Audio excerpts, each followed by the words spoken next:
I ended up taking an Enneagram class, and they introduced this concept of subtypes, and how, like, if you have an if you're an Enneagram number 3, let's say, how you and another person could be a number 3, and you show up so differently in the world, and it's probably because of your subtypes. And your subtype would be in 3 categories: is self-pres. That's basically how you're always looking out to take care of yourself. And then the second one would be your social, like how you come together in a group for a common cause. And then the third one is that one-on-one, that relationship where you're just one-on-one with someone. And what I really got from understanding the subtypes, and that I really think that I would have, I really understood this when I was younger, it would have balanced me more, because they're saying that you need to be, try to be equal in all 3 of those areas. And I have always been like very, very, very strong one-on-one. And we talked about all the beauties of every one of these. There's no good or bad. It's just is.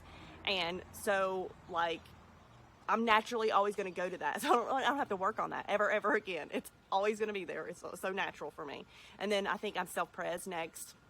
And so that one's kind of in the middle, so that's good, just kind of leave that one alone. But then my social, where I come together for a common cause, it can be strengthened, and how I would be healthier and more balanced and more fulfilled by, having all of these buckets pretty even. So I'll see if I can find something and put, a link in the description about these subtypes. But I just thought, that was an interesting conversation to talk about. If you know more about it, I would love to hear, more about it. Put it in the comments for everyone so that they can also understand more about subtypes. And thanks for being here. So I was introduced to Enneagrams like well over a year ago. And it was, kind of interesting.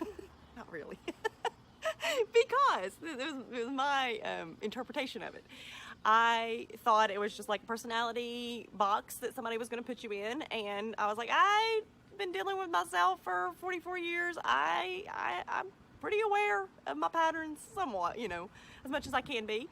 And I didn't see the benefit of learning more about it and diving into it. So my best friend took a course, and she explained to me that the course helps them understand how to be a healthy of that number that you associate with. And you are the one that has to determine what your Enneagram number is. And it's based on your motivation. Like, why are you showing up in the world that way? And only you can answer that. You're the only one that can say, okay, I'm being so nice or giving, aka, a number 2 like me. Why am I doing that? And and how I can be healthy in that, and how it looks unhealthy, and what happens, when you're unhealthy, like, obviously if you give too much, you're going to exhaust yourself.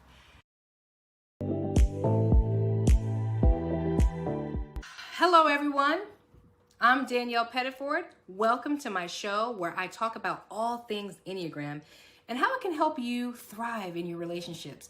You probably know this already, but here at Couples Academy, we love the Enneagram because it's been so transformational in helping our couples understand themselves and each other. Why?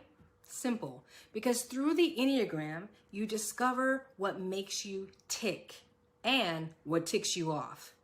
When we can understand these things about ourselves and each other, we can empathize and then grow in intimacy.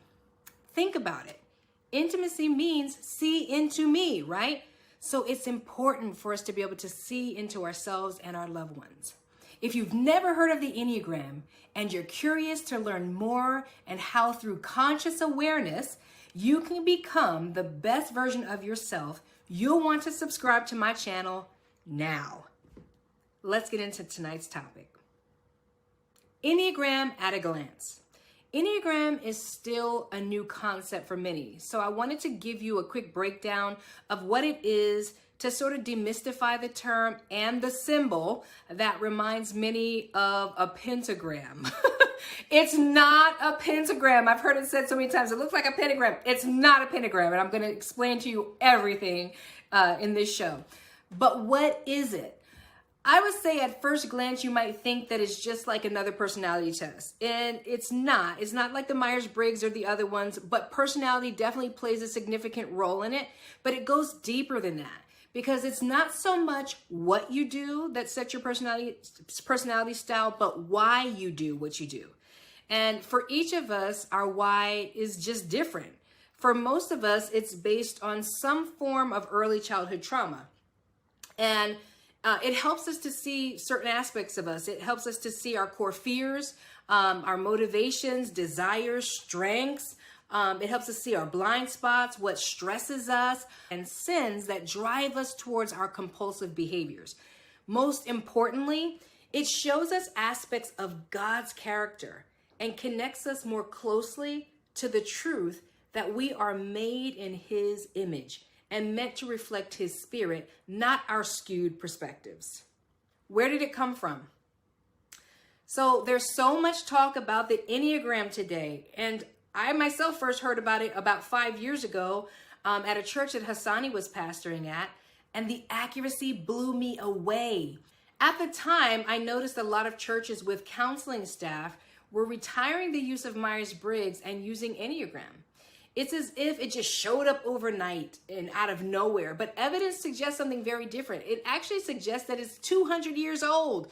Now, the exact origin of Enneagram is widely disputed, but it seems to be connected to different spiritual and oral traditions, as well as some mathematical and philosophical traditions. Some scholars claim that it's connected to early esoteric Christianity, even as far back as our founding fathers. Others say that it's the study of human psychology. But I like what Dr. Todd Wilson says the most, who is a speaker, pastor, theologian, and the author of a book entitled The Enneagram Goes to Church. He says, does it even matter? Because all truth is God's truth. And that resonated with me powerfully.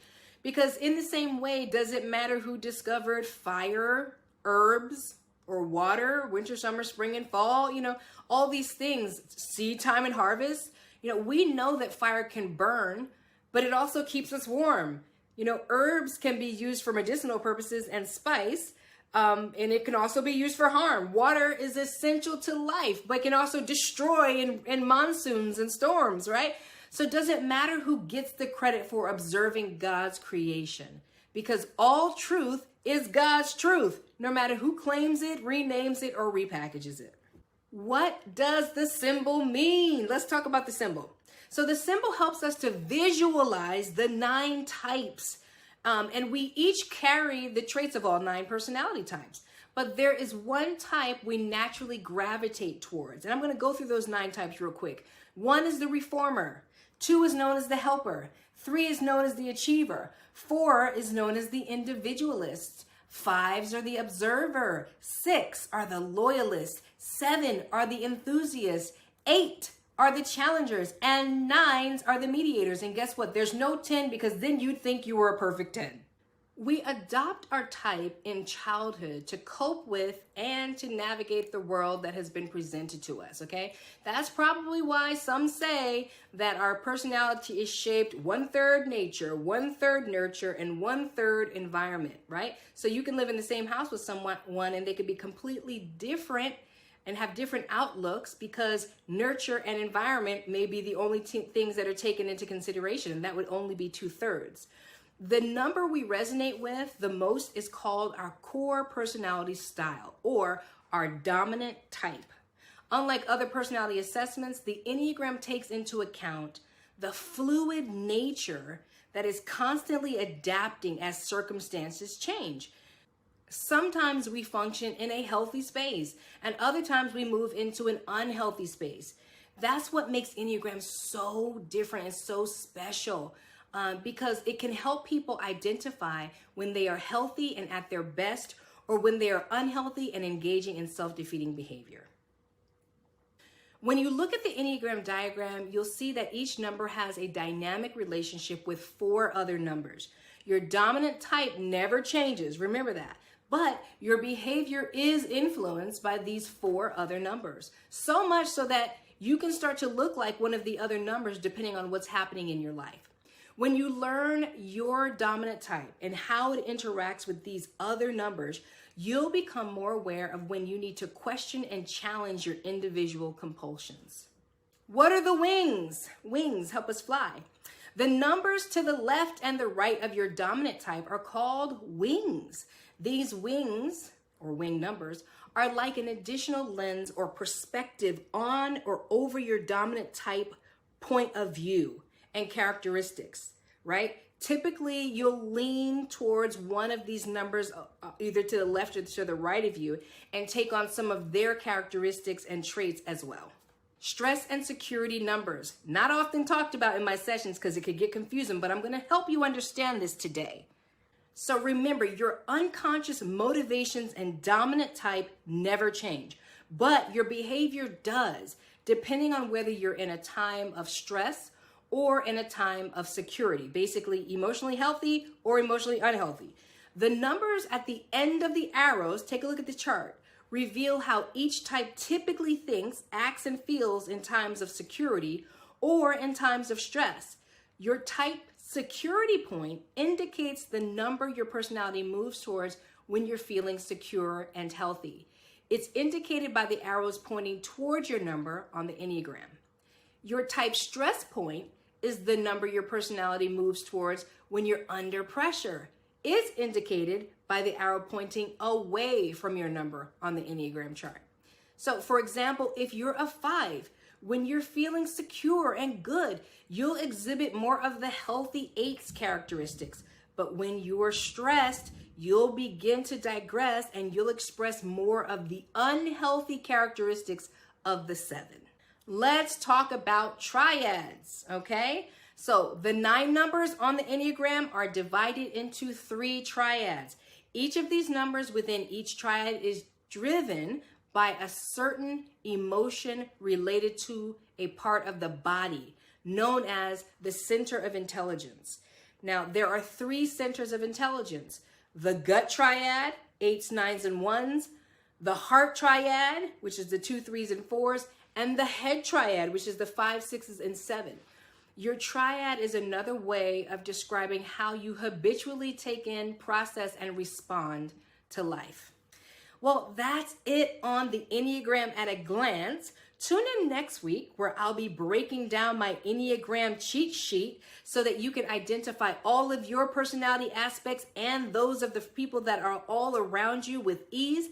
And if you like what you saw today, do me a favor and hit that like button. Also, drop me a comment below. Let me know what you think. If you have any other questions, specific things you want to know about the Enneagram so that I can make sure to cover that on the next upcoming shows. That's it for today. See ya.